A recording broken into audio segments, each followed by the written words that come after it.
Hey everybody, how's it going? I hope you are having a great week of writing and that everyone is getting lots done. I am currently trying to finish the chapter that I'm on to get out to my group, and I'm super late getting it out, so wish me luck on that. I'll be finishing it this afternoon.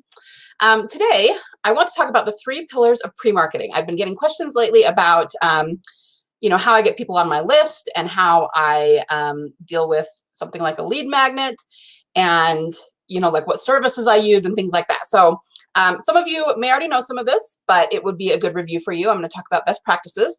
And if you don't know how to do this, then it's something that you really should learn if you want to grow an author business. Okay, we all know that your email list is going to end up being one of your most important assets. And I'm just going to talk about not just that, but that's one of the big things. Okay.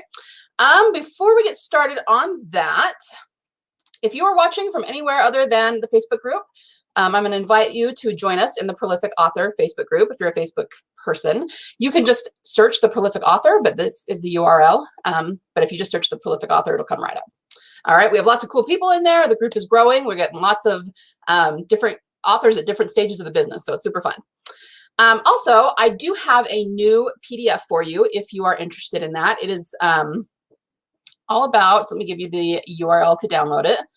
It is about selling more fiction and creating more mega fans by learning to market at every stage of the author journey. Okay, it just tells you what you should be doing so you can kind of take stock of where you're at and figure out where you need to improve. Okay, so it is here at bit.ly/fiction marketing. And finally, if you are at all interested in getting coaching to get your fiction written, if you want a system that you can use repeatedly to get books written, again and again, and start to be able to kind of count on how long it will take you to get them done. Build your backlist quickly, make sure that you've included all of the relevant storycraft and how to market efficiently with every single book. I can help you get those systems in place. I've got a few coaching slots open this month still. So feel free to either DM me here on Facebook, or you can do, if you are on Instagram, let me give you my Instagram template here. Oh, maybe I didn't write it down. Let me write it down for you. I am at _prolific author on Instagram. Okay, so you can DM me here or on Instagram, or you can also email me, lisa@authorlkhill.com.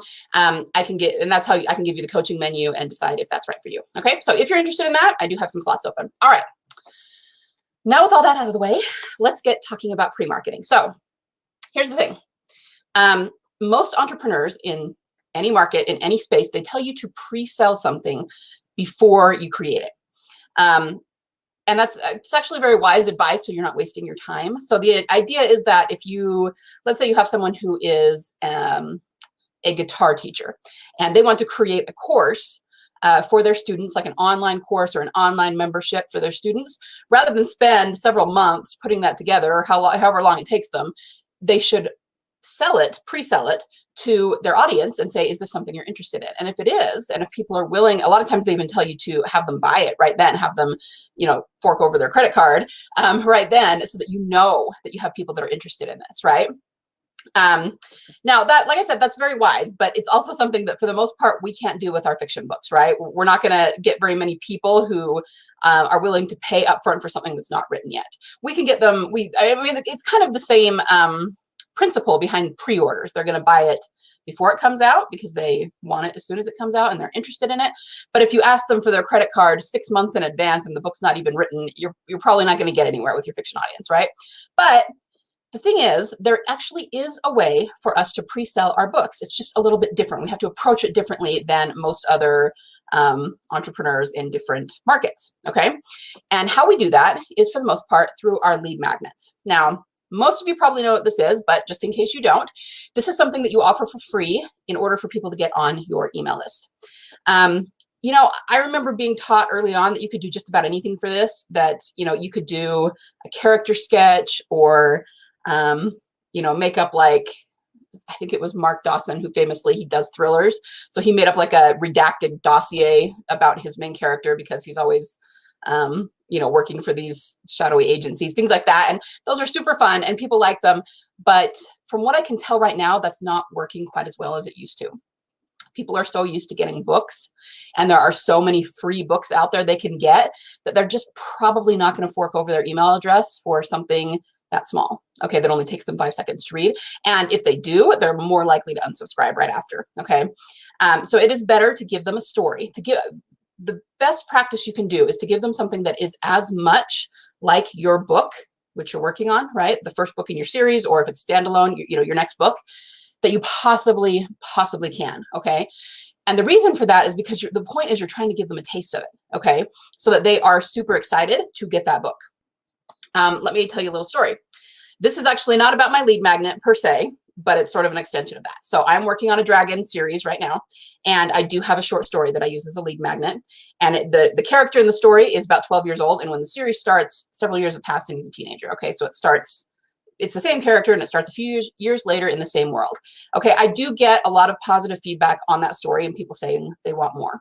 But what I really want to tell you about is that for the last probably year, the story has been sort of semi-backburnered for me because I had some other series to finish first. But what I decided to do, because it's a high fantasy, it's going to be really long, I'm going to have a lot of words to play with, right, from this particular series. I started sending the excerpts of it out in my emails to my list. Not very much, like 500, 1,000 words at a time, just little snippets, and letting them go through the story. And guys, more than anything else I have ever written, I have had so many people email me and say, where's the rest of the story? I need the rest of the story. When is it coming out? Can I be a beta reader? Can I give you a review? Send me the story. Okay. And I just kind of had to say, it's coming. It's coming. I'm working on it. Not yet. Right. But my point in telling you that is that if you give them enough of a taste of your world and really hook them, that's what's going to get you sales when you actually put your book out. Putting out a character sketch, it's just not deep enough. It doesn't connect with them in an emotional way. So the best thing you can do is to write something to give away for free. Now, if you're a new writer and it takes you forever to write a book, I completely understand. We have all been there. But it doesn't take that long to maybe write a short story or a novella, something that won't take you too long. I would say not more than a week, maybe 2, depending on the time you have. Of course, it's going to be completely up to you and how much time you have to write. But it's got to be something that is a taste of the world. You're going to try to sell them in the book. It's got to be the same characters if you possibly can. And it's really got to connect with them emotionally. Okay, I think that's the biggest thing. If you can get them grounded in the world of your story and connect with them emotionally, they will go on to buy more from you. If you don't do that, they're not going to. Okay, so that is what a lead magnet is in a nutshell. Now, how do you get this lead magnet out to people? This is the question that I've been getting, is like what services I use and how do people go about this? I was talking with someone in the group about it the other day, and he mentioned BookFunnel. So there are 3 main sites that I know of right now. You know what? I actually just thought of a 4th. Okay, so there's BookFunnel. I just kind of abbreviated them here. BookFunnel, which I often call BookBub by accident, so if I slip, forgive me. There's Story Origin, which just came out of beta. My Book Cave is the MBC, and then there's another one that's called I think it's called Prolific Works. It used to be called InstaFreebie, and they changed it. Okay, so those are the main ones that I know of. Now these are really great sites. They changed my email list when I found them. So what you do is you get onto the site, and I will put links to these sites in the comments so that you can just click on them and go there, so that you don't have to remember these. You have to upload your lead magnet to that site, and I'm not going to go through how to do that. There are plenty of the sites themselves have tutorials that'll show you how to do that if you can't figure out the tech, but it's really easy. It's really user friendly. You shouldn't have a problem. Anyway, you upload your lead magnet to those sites so that it's there. And once again, it used to be that you could do this and you would instantly get downloads of that lead magnet, but not anymore. There's too many people on there. So you have to join what are called promos. So you can join BookFunnel promos, or Story Origin promos, or My Book Cave promos. They all operate just a little bit differently. I don't actually use My Book Cave that much. I just could never really develop a liking for the way that they operated it, but that's totally just me. It's a preferential thing. Anyway, readers know about these promos, and they go there looking for free books so that they can find new authors. Okay, so if you start putting your book into these promos, I don't know. I mean, don't do 1 million of them, because then you'll be spamming your readers because you have to share them to your list. You don't want to be spamming your readers with 30 promos a month or anything, but you could do more than 1. You can do a handful, 2 or 3 maybe per month. You will get readers really, really quickly. I was amazed. I went from having like the same 35 people on my email list for 2 years, most of whom I knew personally, people I had worked with and family members, right? And then when I started doing this, within a few months, I had hundreds, and then I had thousands. Okay, really, these are very, very efficient at growing your list. Now, the only caveat to this, and the thing that you will probably hear authors complain about, is that you're going to end up getting freebie seekers on your list, people who are only there for the free books and will never buy another thing from you. There's truth in that. Okay, there absolutely is. But you will also get really engaged fans who really just want to try out something for free before they pay for it. So who, if you can impress them and, like I said, ground them in the world of your book and get them excited about your book, they will buy it when it comes out. Okay, you're going to get a mixture. You're going to get both. And I've heard so many authors talk about how they had such low open rates from the list they built on BookFunnel that they just deleted the list because it just wasn't worth it. And I'm just like all kinds of face palming when they say that. Okay, I understand that you don't want to be carrying email addresses that aren't doing anything for you, because you do have to pay for those email addresses. But all you have to do is clean your list. And I mean, it's a reality these days. It didn't used to be that way, but now, like I said, so many people in the space and so much competition, you have to clean your list. And all that means is that however often you want to do it, I usually do mine. I've done mine as often as once a month, but that's probably a little too much, especially when you're starting out. Maybe every 3 months. Some people do it every 6 months. All you do is you go through it and you figure out the people who are not opening your emails at all, not clicking at all, and you take them off your list. That's it. And most email service providers now, no matter who you're using, ConvertKit, MailChimp, MailerLite, whoever you're using, they have ways of doing this. A lot of them have built-in cold subscriber sequences, which means they will tell you who has not opened an email in 90 days. And you can, some of them, like, I'm going to give you a plug for ConvertKit because that's what I use and I think it's fabulous. They actually have a whole sequence that they've already written out, and all you have to do is kind of just go through it and change it a little bit so that it's tailored to you. And then every, however long, 3 months, click on the cold subscriber sequence, and it will send people who have not opened in 90 days through that sequence and clean them off your list. I mean, it's really, really easy these days. So just because you get freebie seekers when you use things like BookFunnel and StoryOrigin, don't feel like that means that it's not worth it. Okay, you can get really, really engaged people from those sites and they will become mega fans. Okay, I found a lot of really, really loyal fans through those sites. Okay, so that is the best thing to do. Get your lead magnet, get it written, and I didn't say this before, it does need to be edited. It does need to be very high quality, up to par, because they're going to judge everything you ever write by that lead magnet. They're going to assume that the writing is similar. Okay, so make sure that it's high quality and you do everything you need to do. Put it on one or all of these sites and start running promos, and you'll be amazed how fast your email list grows. Now, of course, I didn't say that this was specifically about email lists, but one of the best ways to pre-market, one of the pillars of pre-marketing, is that lead magnet and getting your, building your list, because that way you already have a list primed and ready to go by the time your book is done, and you've already given them a taste of your world. I mean, it's like the free sample at Costco, right? And they're more likely to buy once they've tried it. Okay. Let's see. So what tools do you need in order to do this? You need, of course, your lead magnet. You need an email service provider. As I said, I really would recommend ConvertKit, and I have a link somewhere. I'll put it up for you that you can use, and I think you get a little bit of a discount. This is an affiliate link. I don't know where it is. I will find it and put it in the comments in case anybody wants to check out ConvertKit. I would maybe steer you away from MailChimp. MailChimp used to be the go-to provider for authors because they were the only ones a few years ago that had a free tier. You could have it free until you hit like 500 subscribers or 1,000 subscribers. But that's kind of changed in recent years. Most of the service providers now have a free tier.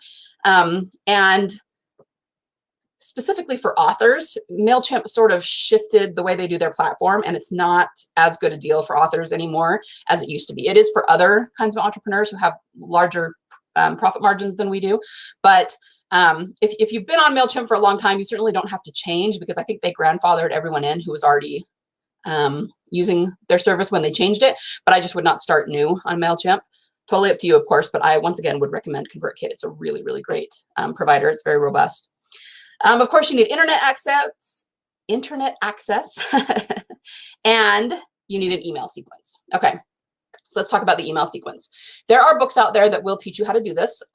There's Tammy Labrecque's Newsletter Ninja, and Andrea Pearson, who I learned from, has Self-Published Strong. But the only thing that I would say about those is that they teach you how to start. They teach you how to do like the first 2 or 3 emails. And then after that, you shift over to doing newsletters. And of course, you can do your newsletter as often as you want. You can do it weekly or bi-weekly or monthly or just when you have a new release, or it's completely dependent on you. But it has been shown that the more often you email your list, the more engaged your list tends to be. So most people recommend that you email as often as possible. But here's the thing. There are plenty of authors who don't like doing this. They don't know what to say to their list. They have a hard time coming up with things. They don't want to force themselves to say something just to say something, right? And I do understand that. But at the same time, you don't want to necessarily leave your list alone for months and months and months if it takes you that long to write a book, or they're not going to remember who you are when you go back to them. So what I recommend is doing a nurture sequence. This is something that I actually don't see taught very often in the author space. The nurture sequence is above and beyond your introductory emails. You put together a sequence of emails for your readers, and you set them to send automatically in your email service provider. You can, in a few days or a week, put together 40 or 50 emails and have a year or 2 years, depending on how far apart you space them, of nurture sequence for your list. The other thing that I hear that people are really afraid of is they're afraid to email their list because they're afraid people will unsubscribe. You guys got to stop being afraid of that. Okay. It's not even really a thing. I mean, it is in the sense that you're going to get unsubscribes, but everybody gets unsubscribes all the time. Every single email I send, I get a handful of unsubscribes. That's just the way that it is.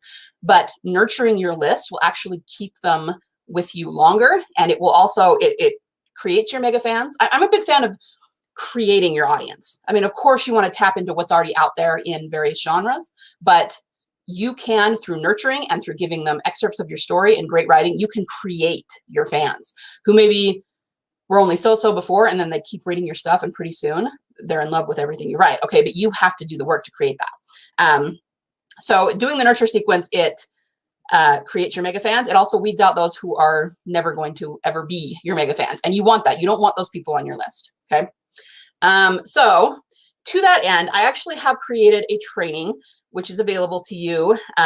It does cost a small fee, but it is the exact nurture sequence that I use for my list, and it keeps them very, very engaged. There are actually about 7 different emails that I send, but in the training, I tell you what they are, how to write them, what order to send them in, how often to send them. It really introduces your email subscribers to your books and guides them through your backlist. Okay. So if you have more than, I'd say, 1 or 2 books, that you would probably benefit from this. If you're still writing your first one, maybe it's not for you just yet. You might want to hold off a little bit, but it will teach you exactly how to do this. And I even include blank email templates and swipe files that you can use to write your own emails. So if you're at all interested in that, this is where you can get it, bit.ly/author email templates. Okay. Yeah. So pre-marketing, you want to create your lead magnet. You want to make sure and do promos so that you're building your list. That's the marketing side of it, the kind of the external marketing that we all think. And if you're sending them through this nurture sequence, even before your book is done, you will definitely have a list that is really ready and willing to buy your book. Okay. The other part of pre-marketing comes from the writing. Okay. I know a lot of you have heard this before. I'm sure you have, but it's a good review. You want to make sure that you are using genre tropes and genre tropes and conventions, I guess I should say. Make sure that you are giving your audience what they want. Now, the biggest pushback everybody gets from saying that, lots of people teach genre and tropes, right? And the biggest pushback we all always get is that people don't want to be like kind of enslaved by a particular set of beats or by a particular system. Well, again, if your writing is just for you, you're doing it just for you, then hey, more power to you. I'm here to support you in that.